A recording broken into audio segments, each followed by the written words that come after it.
सरा की तरह कोई मुख्तलिफ नहीं है। वैसे ही घर में जो है वो तासुब का शिकार, वैसे ही वहाँ पे इम्तियाजी सलूक का शिकार, भाई पसंद नहीं करते, अब्बू शक्ल नहीं देखना चाहते, अम्मी की ज़िंदगी का रोग, बहन के लिए दुख, ये सारी चीज़ें बचपन में मैं अपने साथ लेके चल रही थी। लेकिन मुझे नहीं पता था कि ये सब कुछ ऐसा क्यों हो रहा है, क्यों मैं अपनी माँ के लिए दुख हूँ, क्यों मेरा बाप मुझसे नफरत करता है, क्यों मेरा भाई मेरे साथ रहना नहीं चाहता। तो तब तो मैं समझ नहीं पाई। लेकिन जब थोड़ा शऊर मुझे आया और मैं थोड़ी सी बड़ी हुई तो मुझे पता चला कि मैं एक ऐसे जुर्म की सज़ा काट रही हूँ जो मैंने किया ही नहीं है, जो मेरा जुर्म है ही नहीं, मैं उसकी सज़ा काट रही थी। तो तब मुझे एहसास हुआ कि मुझे अब ये मज़ीद ये जुर्म बर्दाश्त नहीं करना, मुझे वो सज़ा नहीं काटनी, मुझे वो जुर्म जो इसका जुर्म ही मैंने नहीं किया उसकी सज़ा मैं क्यों काटूं। तो मेरे जब घर में थी तो घर में ख्वाजा सरा होने की वजह से आपको पता है हमें 10-12 साल की उम्र में घरों से निकाल दिया जाता है। अगर निकाला नहीं जाता तो मजबूर कर दिया जाता है कि हम घर छोड़कर भाग जाएं, क्योंकि हमें आए रोज़ बाप जो है वो मार रहा होता है, भाई टांग तोड़ रहा होता है, कोई कुछ कह रहा होता है, कोई कुछ कह रहा होता है। तो हमारे लिए बड़ा मुश्किल हो जाता है अपने घरों में रहना। और जब मैं घर से निकली तो मैं गुरु के पास गई। जैसे कि हम सब ख्वाजा सरा जब घरों से निकलते हैं तो किसी ना किसी गुरु के पास पहुंच जाते हैं।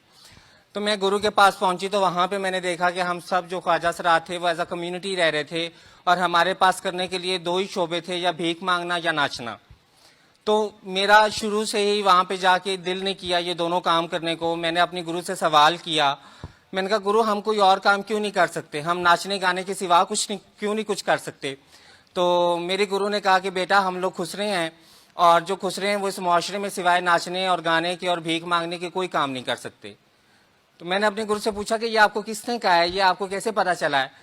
तो उन्होंने कहा तो किसी ने नहीं है, लेकिन मुझे पता है कि हम सब इसीलिए पैदा हुए हैं और हम सब लोगों ने ऐसे ही रहना है और मुआशरा में इसी रूप में देखना चाहता है। तो जब मैंने ये बातें गुरु की सुनी तो मुझे जो है वो एक बड़ा अर्ज सा हुआ, मुझे बड़ी शिद्दत से मेरे दिल में ये ख्वाहिश पैदा हुई कि काश मैं भी बाकी बच्चों की तरह इज्जत से इस मुआशरे में रह सकूं, मैं भी बाकी इंसानों की तरह अपने हकूक और इज्जत को वैसे ही हासिल कर सकूं जैसे बाकी सब करते हैं। तो मैंने तालीम हासिल करने के बारे में सोचा और मैंने अपने गुरु से कहा कि मैं स्कूल जाना चाहती हूँ। तो गुरु मेरी ऐसे हंसी खिलखिला के, ऐसे हंसी जैसे मैंने कोई बहुत ही मजाया लतीफ़ा सुना दिया, और उसने कहा खुसरे भी भला स्कूल जाते हैं, भला वो भी पढ़ते हैं, तुम पागल होगी, तुम्हें पढ़ने कौन देगा, तुम कॉलेज कैसे जाओगी, तुम स्कूल कैसे जाओगी। तो खैर मैं जिद पे रही। मैंने गुरु का कहा कि गुरु नहीं मुझे पढ़ना है, मुझे नहीं पता मुझे पढ़ना है, जैसे सारे बच्चे पढ़ने जाते हैं मुझे भी पढ़ना है। तो मेरे गुरु मुझे स्कूल में ले गई। मुझे याद है कि मैंने मिडिल में एडमिशन लिया क्योंकि पहले तो मैं जो है वो घर से नहीं पढ़ सकी। तो जो स्कूल का प्रिंसिपल था उसने मुझे देखा और उसने देख के कहा कि तुम पढ़ोगी, तुमने पढ़ना है, तुमने स्कूल में एडमिशन लेना है। मैंने कहा हाँ जी मैंने स्कूल में एडमिशन लेना है, तो आप इतने हैरत ज़्यादा क्यों हैं। उसने कहा नहीं नहीं वैसे ख्वाजा सरा पढ़ते नहीं ना, आप लोग तो भीख मांगते हैं और डांस करते हैं, आपको पता है ना। तो मैं बड़ा चौंकी। मैंने कहा देखें आप एक तालीमी इदारे के सरबराह हैं और आप किसी इंसान को उसके तालीम के हक से महरूम तो नहीं कर सकते। और मैं यहाँ पे अपने जिन्स का हक लेने नहीं आई, मैं यहाँ पे इंसान का हक लेने आई हूँ और इंसान होने के नाते मेरा हक है तालीम हासिल करना। तो मेरे प्रिंसिपल ने कहा चलो अगर मैं तुम्हें स्कूल में एडमिशन दे भी दूँ तो तुम सर्वाइव कैसे करोगी, तुम्हें बच्चे रहने नहीं देंगे।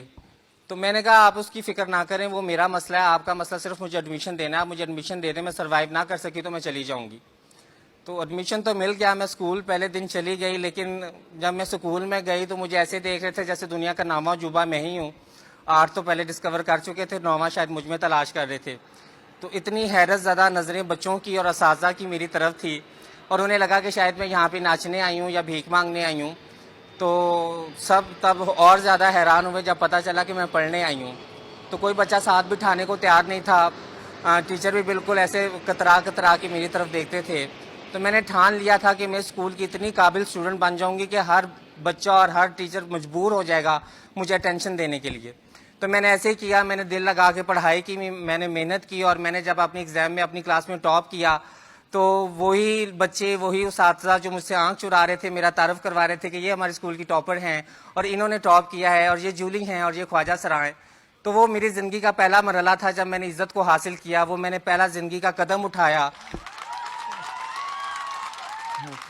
और मैंने उस कदम के साथ ये सोच लिया था कि अब ये कदम पीछे को नहीं लेके जाऊंगी, अब मैं आगे जाऊंगी और मैं माशरे में वो इज्जत लेके रहूंगी जो मेरा हक है, एहसान नहीं है। अगर माशरा मुझे इज्जत देगा तो वो मुझ पर एहसान कोई नहीं करेगा, वो मुझे मेरा हक वापस करेगा।